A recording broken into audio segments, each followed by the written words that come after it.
Malo je avtomobilov, ki zmorejo po skoraj 4 letih na cesti ostati tako prepoznavni in sveži kot ravno Citroen C5 Tourer. Čeprav se ne zdi, je na cesti vedno opazen in Citroen je tukaj res opravil dobro delo.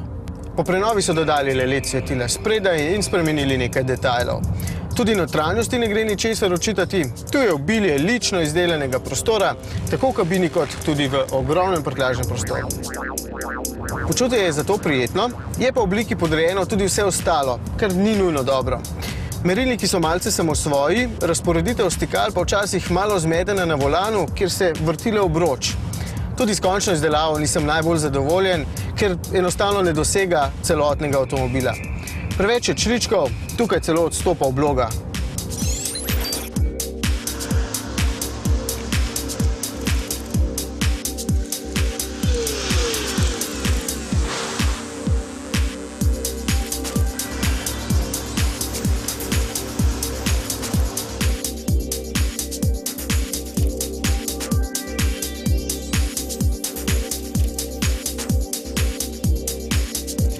Najbolj pa bo zagrizene pripadnike znamke navdušilo hidravlično vzmetenje, ki je v tem primeru serijsko.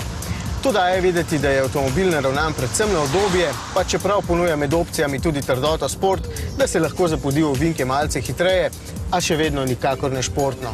Precejšnja masa in dolgi previsi pač terjajo svoj davek na dinamiko. Hišni 2,2 litrski dizelski HDI s kar 150 kW moči avtomobilu sicer pritiče, vendar se zaradi počasnega in včasih zmedenega menjalnika ne izkaže najbolje. V povprečju zahteva 8,5 litrov goriva na 100 prevoženih kilometrov, kar še zdaleč ni malo za tisto, kar pač ponuja. Da želi takšen C5 predstavljati del premium segmenta, ki je v hiši sicer dodeljen izdelkom z oznako DS, govori cena slabih 40 000 evrov. To ni malo, niti pri vzporedni konkurenci ne.